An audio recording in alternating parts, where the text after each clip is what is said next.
ये है कमाल का जमाना, दीवाना हो गया, सयाना कमाल हो गया, आठवां अजूबा हो गया, दरोगा कमाल हो गया। अरे अरे अरे रे रे रे रे, ये तो कमाल हो गया, ये तो बवाल हो गया, जी का झंझाल हो गया, ये तो धमाल हो गया, ये तो कमाल हो गया, ये तो कमाल हो गया, ये तो कमाल हो गया। आइए ओहो। हाँ, मैंने अश्विनी को मारा है, लेकिन आप लोग कुछ भी साबित नहीं कर सकते, कभी भी साबित नहीं कर सकते। कातिल कितना भी शातिर क्यों ना हो, कोई ना कोई सबूत छोड़ ही जाता है प्यारे। देखते हैं कानून के हाथ कितने लंबे हैं। पर तुम तो अश्विनी से मोहब्बत करते थे, फिर तुमने उसे धोखा क्यों दिया? धोखा तो उसने मुझे दिया था। उसने मुझे भरोसा दिलाया था कि उसके घर वाले हमें अपना लेंगे, लेकिन शादी के बाद उन्होंने हमें ठुकरा दिया, मेरे सारे सपने तोड़ दिए। इसीलिए तुमने सुनीता को अपने जाल में फंसाया था। वो तो खुद ही मेरी मोहब्बत के जाल में फंस गई। वैसे मोहब्बत एक खूबसूरत जाल के सिवा और क्या है? यानी मतलब निकल जाने के बाद तुम सुनीता को भी खत्म कर देते? अरे मैं कौन हूँ किसी को खत्म करने वाला? वो तो नालायक वक्त है जो आहिस्ता आहिस्ता सबको खत्म कर देता है। हाँ, यही वक्त कभी ऐशो आराम तो कभी जेल की रोटी देता है। कहीं तुम्हारी राशि में फांसी तो नहीं? नहीं, वो मेरे साथ ऐसा नहीं कर सकता।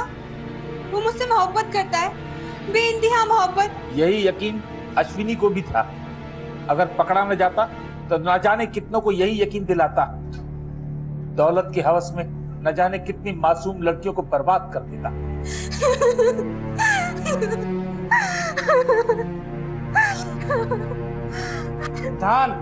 कड़ी से कड़ी सजा मिलनी चाहिए। उसे सजा दिलवाने के लिए तो वो इकलौती चेन ही काफी है जो मरने से पहले अश्विनी के गले में थी और बाद में सुनील के पास से बरामद हुई। और सर, हमने चुपके से सुनील का वो वीडियो कैमरे में बयान भी रिकॉर्ड कर लिया है, जिसमें वो सांप की तरह फुकार के कह रहा था कि मैंने ही अश्विनी को मारा है, तुम लोग कुछ नहीं बिगाड़ सकते, कभी कुछ साबित नहीं कर सकते। और सर, उसका वो तुला राशि वाला दोस्त रवि, अरे वो भी तो उसका सारा कच्चा चिट्ठा खोलेगा, और तुला राशि वाला मेरा कहना ना माने, ऐसा कभी नहीं हो सकता। सर, लेकिन आपको तो तुला राशि वालों से खतरा है। अरे मारुति, जब मुझे ही मेरी राशि नहीं मालूम तो राशियों को कैसे मालूम होगा कि मैं कौन हूँ? मैं हमेशा राशियां बदलकर सितारों को चकमा देता रहता हूँ, और सितारे भी हैरान हो जाते हैं कि मैं कौन हूँ।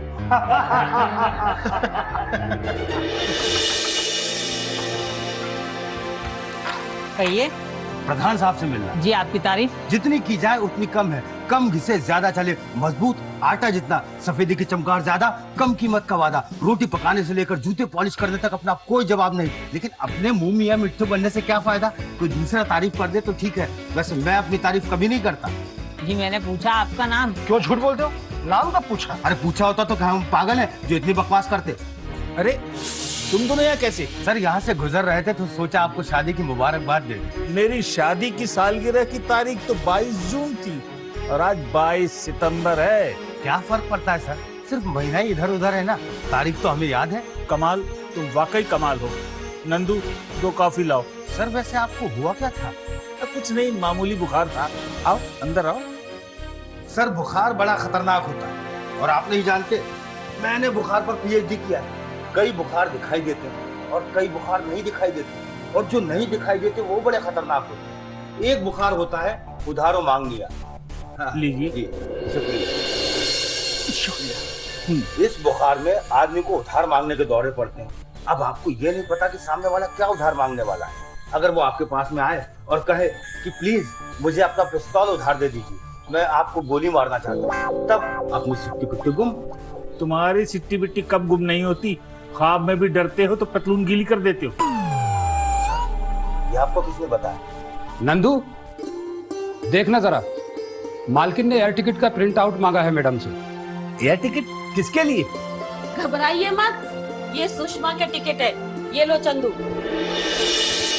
एक वही तो खुशनसीब है जिसका मियाँ उसे महीने में 2-2, 3-3 बार घुमाने ले जाता है। हमारी तरह नहीं है जिसे कई कई महीने तक एयरपोर्ट देखना भी नसीब नहीं होता। शांति, तुम ये शांति शांति का गाना क्या गा रहे हो? जवाब तो दो, बोलो। अरे शांति, मैं बकरी की तरह मिमिया क्यों रहे हो? आगे बोलो। मौका तो दो। अरे तो मैंने कब रोका है तुम्हें? शांति, मेहमानों के सामने? ओह, तो ये आपके मेहमान है? मुझे तो लगा नंदू के कोई रिश्तेदार है। खून खून साहब, खून हो गया। किसी ने हमारी मालकिन का खून कर दिया। क्या? सुषमा का खून? जी मैडम, किसी ने सुषमा मालकिन का खून कर दिया। आप लोग जल्दी चलिए साहब, साहब जल्दी चलिए। मारुति पुलिस को फोन करो। चलो। आइए साहब। लाश कहाँ है? बेडरूम में। नरेश साहब को फोन किया? नहीं साहब, मैं तो सीधा आपके पास आ गया। तो साहब को फोन लगाओ और सुनो, बेडरूम में किसी भी चीज को हाथ मत लगाना। जी साहब।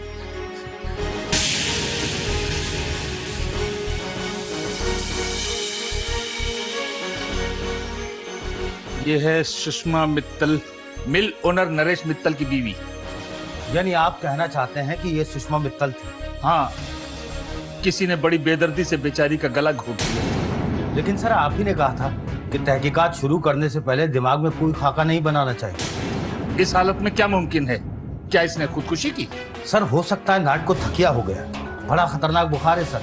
सास ननद के सामने अक्सर बहुओं को हो जाता है और सर पे दुपट्टा ओढ़ के ऊंधी पड़ी रहती है। लेकिन ये मोहतरमा तो सीधी पड़ी है। न तो यहाँ सास बहू का झंझट है और ना ही जहेज की मुश्किल। सुषमा मित्तल भी बड़े अच्छे खानदान से ताल्लुक रखती है, समझे? सब आइए।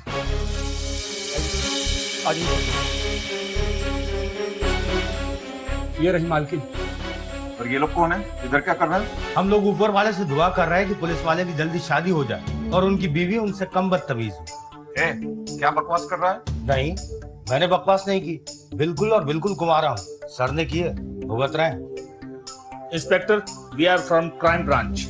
मैं प्रधान, ये कमाल और ये मारुति। ओह, आप लोग? पर ये केस तो हम लोगों का है। हमने कब कहा कि केस हमारे महकमे का है? फिर हम इस केस के सिलसिले में नहीं आए हैं। मेरी इन लोगों से जाति जान पहचान है। मैं यहाँ पड़ोस में ही रहता हूँ। ओह, आई सी। वैसे इस केस के बारे में अगर आप लोगों को कोई जानकारी हो तो मुझे जरूर दीजिएगा। फिलहाल तो हम सिर्फ इतना जानते हैं कि किसी ने गला घोटकर मिसेस मित्तल का कत्ल कर दिया। इतना तो आपको भी नजर आ रहा होगा। सर, मैं दावे के साथ कह सकता हूँ कि कातिल इनकी जान लेना नहीं चाहता। वो कैसे? हो सकता है उसने ये जानने के लिए गला दबाया हो कि औरतों की जबान कितनी लंबी होती है ना मारुति? इतनी चलती है फिर भी घिसती नहीं है। 100% सही सर। ये क्या बात हुई? हाँ, ये किसी की सोची समझी साजिश नहीं लगती, क्योंकि कातिल ने हथियारों का इस्तेमाल नहीं किया।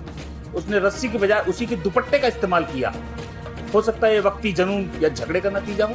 सर, ये बहुत आला शख्सियत थी, सीधी सादी सब्र वाली। मैंने आज तक इतनी बर्दाश्त करने वाली औरत नहीं देखी। तुम उसे जानते थे? अरे नहीं, जानता नहीं, लेकिन आप खुद देख लीजिए। कातिल इनका गला दबाता रहा और इन्होंने उफ तक नहीं करे। अगर उफ करती तो चादर पर थोड़ी बहुत सलवटें पड़ी होती, सामान बिखरा पड़ा होता, लेकिन ये तो ऐसे पड़ी रही जैसे जन्नत जाने की पूरी गारंटी हो सकता है ये कहीं और मरी हो और वो जगह इन्हें आरामदायक न लगी हो तो ये खुद आकर अपने बिस्तर पर लेट गई हो।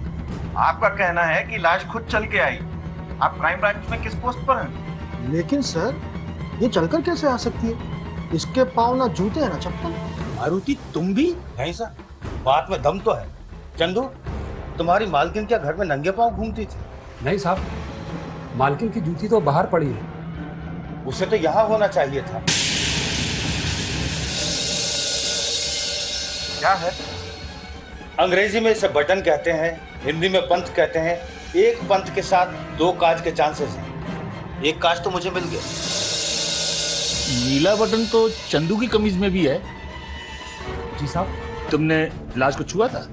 नहीं साहब, हम तो डर के मारे भाग खड़े हुए थे। और लाश ने तुम्हारी पीछे से कमीज पकड़कर कहा होगा, ना जाओ सैया छुड़ा के भैया। जी। ये क्राइम ब्रांच में किस पोस्ट पर है? तुम्हारी कमीज का बटन कहाँ है? जी, बटन? हाँ, नीला वाला बटन। हमें क्या पता साहब, कहीं गिर गया होगा। हमें मालूम है कहाँ गिरा है, लाश के पास। बोलो, ये बटन टूटकर लाश के पास कैसे आया? जी, हमें क्या पता साहब, साफ सफाई करते वक्त गिर गया होगा। हमारा यकीन कीजिए साहब, हम तो सुबह के निकले, अभी आए हैं। तुम कितने बजे निकले थे घर से? सुबह 9 बजे साहब निकले थे। उनके जाने के बाद हमने साफ सफाई की। करीब 9:30 पौने 10 बजे के आसपास हम निकले थे। मालकिन का एयर टिकट लाना था प्रधान साहब के घर से। हम वापस आए तो देखा कि दरवाजा खुला हुआ है। और ये चाय के कप तब भी यही थे जब तुम गए थे? नहीं साहब, हम तो सारे बर्तन धोकर निकले थे। हमारे जाने के बाद शायद मालकिन ने अपने लिए चाय बनाई होगी। आमतौर पर नरेश ऑफिस से कितने बजे वापस आते हैं? यही कोई 6 साढ़े 6 बजे। सर ये देखिए पेन। ये तो मास्टर जी का पेन है जो हमारी मालकिन को ट्यूशन पढ़ाने आते सर। मैं नरेश मित्तल, सुषमा का शोहर। ओह माय गॉड, ये सब कैसे हो गया?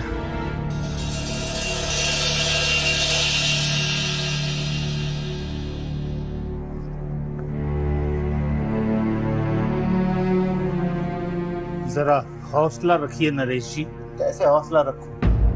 सुशी के सिवा मेरा है ही कौन इस दुनिया में? उसके बिना अब जी नहीं पाऊंगा मैं। बीबियोफोमिया है, मियादी बुखार की तरह होता है, धीरे धीरे खुद ब खुद उतर जाता है। ये क्राइम ब्रांच में किस पोस्ट पर है? मुझे समझ में नहीं आ रहा है। सुशी मुझे छोड़ करके चली गई। आपको साथ ले जाने का वीजा नहीं था। मतलब? आपकी बीवी कहीं गई नहीं है, भेजी गई है।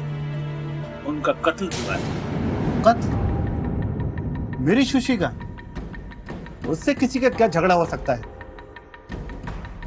वो तो बहुत ही सीधी सादी और खुश मिजाज थी। उससे आज तक किसी की लड़ाई नहीं हुई। खुद हमारी शादी को 5 साल होने को आए, हमारा आज तक कभी झगड़ा नहीं हुआ। हम दोनों एक दूसरे का बहुत ख्याल रखते थे। दवा का ओवरडोज भी खतरनाक होता है। अगर दवा के साथ बदपरहेजी हो जाए तो दवा जहर बन जाती है। मतलब? क्या मिसेज मित्तल का किसी और मर्द से भी दोस्ताना था? क्या उल्टी सीधी बातें कर रहे हैं आप? शर्म आनी चाहिए आपको। देखिए, महज रूटीनी बातचीत है। इसका मकसद आपको तकलीफ देना नहीं है। ये सवाल बहुत ही अहम है। देखिए, मेरी बीवी एक शरीफ और इज्जतदार घराने की बहू थी और एक वफादार बीवी भी। समझे आप? आपने आखिरी बार अपनी बीवी को कब देखा था? सुबह 9 बजे जब मैं ऑफिस जा रहा था। वो मुझे छोड़ने दरवाजे तक आई। मुझे क्या पता था कि आखिर ये और उसके बाद। वैसे ऑफिस में बैठकर क्या आप यहाँ चाय पी सकते हैं? क्या उल्टी सीधी बातें कर रहे हैं आप? ऑफिस में बैठकर यहाँ चाय कैसे पी जा सकती है? नहीं, मैंने सोचा कि फोन पर कोई ऐसी सहूलियत हो। आजकल फोन पर तो बहुत कुछ हो जाता है ना। शादी हो जाती है, तलाक हो जाती है और क्या सुहागरात भी हो जाती है। और वैसे भी फोन पर बीवियों से बात करना बहुत फायदे का होता है। जब चाहो रिसीवर कान से दूर कर लो। I mean, देखिए, मैंने ना तो यहाँ चाय पी है और ना ही कोई फोन किया है। समझे आप? तो मिस्टर मित्तल, क्या आप ऐसा आदमी बता सकते हैं जिसके साथ बेडरूम में बैठकर आपकी बीवी चाय पी सकती है? मतलब? सीधी सी बात है मित्तल साहब, आपके बीवी के बेडरूम में चाय के 2 खाली कप पड़े हुए हैं जो आपके जाने के बाद और आपके आने के पहले से रखे हुए हैं। तो क्या जरूरी है कि उसने किसी दूसरे के साथ चाय पी? हो सकता है कि उसी ने खुद 2 बार चाय पी हो। क्यों नहीं? होने को तो कुछ भी हो सकता है। ये भी हो सकता है कि उन्होंने एक साथ 2 कप चाय पी हो और फिर उन्हें एहसास हुआ हो कि शक्कर के दाम तो बहुत बढ़ गए और फिर उन्होंने अपने हाथों से अपना गला घोट लिया हो। लेकिन ये नहीं हो सकता कि दोनों कपों पर मिसेस मित्तल के ही फिंगरप्रिंट्स। तो किसके फिंगरप्रिंट्स होंगे? शायद कातिल के। तो आप ये कहना चाहते हैं कि कत्ल से पहले कातिल मेरी बीवी के साथ चाय पी रहा था?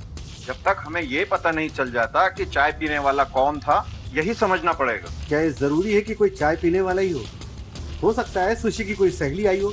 तो किसी ऐसी सहेली का नाम बता दीजिए जिसे आपकी बीवी बेडरूम में बिठा के चाय पिला सकती हो। इतनी अजीज दोस्त के बारे में तो पता नहीं, लेकिन हाँ, मिसेस प्रधान सुशी की बहुत अच्छी फ्रेंड है। मैं उसकी सहेली नहीं थी, वो तो खुद मेरे आगे पीछे घूमती रहती थी। क्लब की सारी औरतें हमेशा जलती भुनती रहती थी कि इतने बड़े मिल ऑनर की बीवी एक मामूली से इंस्पेक्टर की बीवी को इतना भाव क्यों देती है। आखिर वो लोग क्या जाने कि शांति है तो सेठ हरिकिशन दास की पोती। आखिर मेरी भी कोई हस्ती है। अरे सुनो, उस कातिल का कुछ पता चला? उसके शौहर से पूछताछ चल रही है। तुम्हें जैसे ही उसके कातिल का पता चले ना, तुम सबसे पहले मुझे बताना। ना की तो गुंजाइश ही नहीं है सर। मैं डीसीपी साहब से बात कर चुका हूँ केस ट्रांसफर करने की। लेकिन क्यों? सर जरा सोचिए, अगर आपने कातिल को पकड़ लिया तो भाभी जी की शान अपनी सहेलियों में कितनी बढ़ जाएगी। शान पर एक बात याद आ गई। एक सहेली ने अपनी सहेली को बड़ी शान से कहा कि उसके शौहर को बाइज्जत बरी कर दिया गया है क्योंकि उसके वकील ने साबित कर दिया कि उन्होंने रिश्वत नहीं ली थी। दूसरी सहेली ने कहा इसमें शान की क्या बात है, हमारे शौहर को भी बाइज्जत बरी कर दिया गया क्योंकि उन्होंने रिश्वत दी थी। के लग रहे हैं सर। बीवियों की एक अजीब बीमारी होती है, प्राउडोफिलिया। इसमें गर्दन ऊंची हो जाती है और आंखें चढ़ जाती है। वैसे इस बीमारी का साइड इफेक्ट भी है, जैसे उधार मांगना, झूठ बोलना, नकल करना। वैसे एक बात बताओ, तुम्हें ये मवालिया वाली बीमारी कहाँ से लग गई? अरे हाँ, तुम्हारा बटन भी टूट गया है चंदू की तरह। नहीं सर, चंदू का भी साबुत था और मेरा भी। वैसे सर, मुझे 1 घंटे में 7 लोगों ने 7 बार टोका कि तुम्हारा बटन टूट गया है, और चंदू 10 बजे से 12 बजे तक घूमता रहा, उसे किसी ने नहीं टोका। इसका मतलब बटन बाद में टूटा है, बहुत बाद में। हमारा यकीन कीजिए साहब, ये बटन सुबह से ही टूटा है। झूठ। जब तुम एयर टिकट के लिए आए तब सारे बटन साबुत थे। नहीं साहब। और जब उसके बाद चीखते चिल्लाते हुए आए तब बटन टूट चुका था। आपको जरूर कोई गलतफहमी हुई साहब। हाँ सर, गलतफहमी तो हुई है। ये चंदू नहीं, चंदा कुमारी है, जो अपनी अस्मत बचाने के लिए लड़का बना हुआ है। ये सब आप क्या कह रहे हैं सर? अच्छा, तो ये चूड़ी का टुकड़ा तुम्हारे खिड़की के पास कैसे आया? मारुति, बाहर जाकर देखो, और भी टुकड़े मिलेंगे। चंदू, अब तुम्हें कोई नहीं बचा सकता। तुम्हारा केस एकदम साफ है। तुमने अपनी मालकिन के साथ जबरदस्ती करनी चाहिए और उसके इनकार करने पर तुमने उसका गला घोट दिया। फिनिश, काम तमाम। साहब ऐसे इल्जाम हम पर मत लगाइए, हम नमक हराम नहीं है साहब। साहब हम तो मालकिन को अपनी बहन मानते थे। कमाल, हथकड़ी लाओ। नहीं साहब, साहब ऐसा मत कीजिए, ऊपर वाले के लिए मुझे छोड़ दीजिए साहब। मैं आपको सब कुछ सच सच बताता हूँ। साहब, जब हम आपके घर से यहाँ आए तो देखा कि मालकिन हमारे बिस्तर पर सो रही है। नजदीक जाकर देखा तो पाया कि मालकिन मर चुकी है। हम घबरा गए। हम जानते थे कि मालकिन की लाश अगर हमारे कमरे से मिली तो सारा इल्जाम हम पर ही आएगा। कुछ समझ नहीं पड़ा था सर, तो हम मालकिन की लाश को उठाकर ले गए और उनके बेडरूम पे ले जाकर उनके बेड पर लिटा दिया और फिर जोर जोर से चिल्लाने लगे, साहब खून, खून साहब, खून, खून हो गया, खून। ये किस्सा भी तुम्हारे पिछले किस्से की तरह बिल्कुल झूठ है। सच बताओ, वरना हम पत्थर से भी सच कबूलवा लेते हैं। हम अपनी मरी हुई माँ की कसम खा के कहते हैं साहब, हम सब सच बोल रहे। तो तुम्हारी ये मालकिन की चूड़ी का टुकड़ा तुम्हारे कमरे में कैसे आया? साहब ये मालकिन की है ही नहीं, मालकिन कांच की चूड़ियां नहीं पहनती। तो फिर किसकी है चूड़ी का टुकड़ा? हमें नहीं मालूम साहब।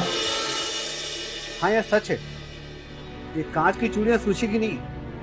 सुशी कांच की चूड़ियां तो पहनती नहीं थी। और फिर ये नाप तो उसके नाप से बहुत छोटा है। तो क्या आप उनके हाथ के नाप की कोई चूड़ी हमें दे सकते हैं? जी हाँ बिल्कुल। ये रहा कड़ा जो इसने इस सालगिरह पे बनवाया था। तो बड़ा है, नाप बड़ा हो तो कोई भी पहन सकता है, लेकिन अगर चूड़ी छोटी है तो कहानी में एक और लड़की। कौन हो सकती है लड़की? सर, ऐश्वर्या तो नहीं हो सकती। श्री गुरु चरण सरोज रज निज मन मुकुर सुधार, बरनौ रघुवीर बमल जसु जो दायक फल चाहे। Good morning sir. Morning is always good भाले राव, लेकिन सुबह सुबह सबके थोबड़ों पे 12 क्यों बज रहे हैं? वो क्या है ना सर, कमाल का दिमाग खराब हो गया है। अब वो हम सबका दिमाग खराब करने पर तुला है। कुछ नहीं सर, बस सुबह सुबह उन्होंने सपने में देखा कि वो मर चुके हैं। किसी से सुना था कि सुबह के सपने सच होते हैं, उसी को सच मान बैठे और वो कहने लगे कि वो तो मर चुके हैं और अब खुद को भूत समझ रहे हैं। मतलब जिंदा भूत। लेकिन इसकी क्या गारंटी है कि मैं ख्वाब में मरा हूँ? हो सकता है मैं सचमुच मर गया हूँ और ये ख्वाब देख रहा हूँ। मरने के बाद भी कोई ख्वाब देखता है क्या? मुझे क्या पता सर, मैं तो पहली बार मरा हूँ। देखो कमाल, अगर तुम वाकई में मर चुके हो तो ये मेरे लिए खुशखबरी है। क्या सर? क्योंकि मेरी एक भतीजी 2 साल पहले मर चुकी है। उसकी और तुम्हारी जोड़ी बहुत अच्छी जमेगी। नहीं सर। घबराओ मत, उसकी उम्र भी तुम्हारे बराबर की ही थी और देखने में बहुत खूबसूरत थी। देखोगे तो पागल हो जाओगे। ऐसी दिल दहलाने वाली बातें मत कीजिए। अब मरने के बाद डरना क्या, समझ लेना कोई खौफनाक ख्वाब देख रहा। शादी के बाद तो मैं ख्वाबों में भी नहीं सोच सकता। शादी भी कोई सोचने समझने की चीज है? नहीं सर, मेरी रूह को मरकर भी शांति नहीं मिलेगी। हाँ ये तो है, और वैसे भी शांति तो प्रधान को मिल चुकी है। बाय द वे, प्रधान की वाइफ का नाम शांति ही है ना? सिर्फ नाम की शांति है। हाँ, उसकी किसी सहेली के कत्ल के केस पे तुम काम कर रहे थे, क्या हुआ उसका? तहकीकात चल रही है। केस सीधा साधा है, पर कोई ओर छोड़ नहीं मिल रहा। उसका ट्यूटर है मदन मिश्रा, उसे पूछताछ के लिए बुलाया है। और शादी के बारे में क्या ख्याल है? सर, मुझे लग रहा है कि मैं थोड़ा थोड़ा जिंदा हूँ, वरना ख्वाब में शादी के नाम पर मेरी नींद टूट जाती है। तुम मदन मिश्रा हो? जी हाँ। क्या मैं पूछ सकता हूँ कि मुझे यहाँ क्यों बुलाया गया है? पहले ये बताओ, तुम पूछ रहे हो या पूछने की इजाजत मांग रहे हो? जी। क्या करते हो? टीचर हूँ। चीटर हूँ? टीचर हूँ, टीचर। क्या पढ़ाते हो? जी, सेंट जेवियर के प्राइमरी सेक्शन में इंग्लिश की क्लास देता हूँ। क्यों, वहाँ लड़के नहीं है जो इंग्लिश को पढ़ाते हो? आप भी कमाल करते हैं, इंग्लिश एक सब्जेक्ट है। ओह, मुझे लगा लड़की है। माय गॉड, ये कहाँ आ गया मैं? ये कहाँ? कमाल। अच्छा एक बात बताओ जी, वहाँ लड़कियाँ पढ़ती हैं? जी हाँ। किसी ने थप्पड़ नहीं मारा आज तक? देखिए, आप मेरी बेइज्जती कर रहे हैं। वो हथियार कहाँ है? हथियार? कौन सा हथियार? तुम्हारे पास कितने हथियार हैं? मेरे पास तो कोई हथियार नहीं है। वो हथियार जो टीचर और राइटर की तलवार कहलाता है, वो कलम कहाँ है? You mean pen? ये पेन आप ही का है ना? जी हाँ, शायद कहीं गिर गया होगा। कहीं नहीं, वहीं गिरा था, मौकाए वारदात पर, जहां आपने कत्ल किया था। यानी मर्डर? आपने इंग्लिश में किया होगा तो मर्डर ही होगा। जी, मैंने मर्डर किया होगा। ये सादगी, ये मासूमियत। मुझे तो ये भी नहीं मालूम कत्ल किसका हुआ, कब हुआ। कल 10 और 11 के बीच में आप कहाँ थे? ट्यूशन पर। मैं मिसेस मित्तल को इंग्लिश पढ़ाता हूँ, आप चाहें तो उनसे पूछ लें। आप ट्यूशन पर कितने बजे पहुंचे? जी, 10 बजे के आसपास। उस वक्त वो क्या कर रही थी? कहीं जाने को तैयार हो रही थी शायद। आप चाहें तो उनसे पूछ लीजिए। पूछे किससे? आप खुद ही बता दीजिए। जैसा आप कहें। जिस वक्त मैं पहुंचा। जी, इसकी तकलीफ क्यों की आपने? नौकर कहीं बाहर गया हुआ है, इसलिए आज आपको मेरे हाथ की चाय पीना पड़ेगी, अब जैसी भी हो। जी, क्या बात करती हैं आप, खामखा तकल्लुफ किया आपने। वैसे अगर एक दिन चाय नहीं पीते तो क्या फर्क पड़ जाता है? हमें फर्क पड़ता है मिश्रा जी, हम किसी को भी चाय पानी के बिना थोड़ी ना जाने देते हैं। वाह, कमाल की चाय बनी है। शुक्रिया मिश्रा जी। आज मैं आपसे माफी चाहूंगी, मुझे अभी एक जरूरी मीटिंग में जाना है। जी कोई बात नहीं, कल कर लेंगे। आपको कौन सा इम्तिहान देना है? कल नहीं, कल मैं दिल्ली जा रही हूँ, 3-4 दिन में लौटूंगी। अच्छा ठीक है, ऐसा करते हैं जी। मैं आपको 4-5 सेंटेंसेस नोट करा देता हूँ, आप उनकी प्रैक्टिस कर लीजिए। हाँ ये ठीक है। पेन? हाँ पेन मैं देता हूँ आपको, ये लीजिए। तुमने ये पेन उन्हें लिखने के लिए दिया था? जी हाँ। तुम झूठ बोल रहे हो। हकीकत ये है कि जब तुम्हें पता चला कि मिसेस मित्तल घर में अकेली हैं, तो तुमने उन्हें अपनी हवस का शिकार बनाने की कोशिश की। You mean rape? कमाल है, कभी कहते हैं मर्डर किया है, कभी कहते हैं रेप किया। रेप में नाकाम होने पर तुमने उनका कत्ल कर दिया। किसका? मिसेस मित्तल का? जी हाँ। वो वाकई मर गई? कत्ल होने के बाद कोई जिंदा बचता है? बिलीव मी, वो तो बहुत अच्छी स्टूडेंट थी, उसका खून मैं क्यों करूंगा? मतलब खराब स्टूडेंट का तुम खून कर देते हो? मैं किसी का खून कैसे कर सकता हूँ? मेरे पास न पिस्तौल है न चाकू, मैंने कभी चूहा नहीं मारा, मैं किसी को गोली कैसे मार सकता हूँ? हो सकता है तुम्हारे आंख मारने से ही वो मर गई हो, है ना? मैं उन्हें अच्छा खासा जीता जागता छोड़ के गया था, तब तो वो जिंदा थी, बाद में मर गई तो पता नहीं। कौन सी मीटिंग में जाने वाली थी वो? पता नहीं। तुम्हारे सामने कोई दूध वाला आया था क्या? दूध वाला? कौन सा दूध वाला? तुम मिसेस मित्तल को क्या पढ़ाते थे? जी इंग्लिश। वो अपने कारोबार के सिलसिले में फर्राटेदार इंग्लिश बोलना सीखना चाहती थी। कौन सा कारोबार? उनका अपना कारोबार, पार्टनरशिप में उन्होंने कोई नया कारोबार शुरू किया था। I see। तुमने कभी सपने में छछूंदर देखा है? जी हाँ देखा है, अक्सर देखता हूँ। क्या मतलब होता है छछूंदर देखने का? नहीं मतलब तो नहीं पता, लेकिन एक नई बात मालूम पड़ी है। आदमी जैसे सपने देखता है उसकी शक्ल भी वैसी हो जाती है, छछूंदर जैसी। जी? खड़े खड़े घूरते रहोगे? घर नहीं जाना है क्या? जी हाँ जाना है, जाऊँ? लिख कर दूँ? नहीं थैंक्स। ये गुत्थी तो सुलझने की बजाय उलझती जा रही है। क्या लगता है कमाल? हमें सुषमा के बिजनेस पार्टनर को ढूंढना होगा। Business partner? कोई बीमार हो गया, कोई बेकार हो गया, कोई बदनाम हो गया, कोई बर्बाद हो गया, कोई मिसाल हो गया, कोई मालामाल हो गया, कोई शिकार हो गया। ये तो कमाल हो गया, ये तो बवाल हो गया, जी का झंझाल हो गया, ये तो धमाल हो गया, ये तो कमाल हो गया।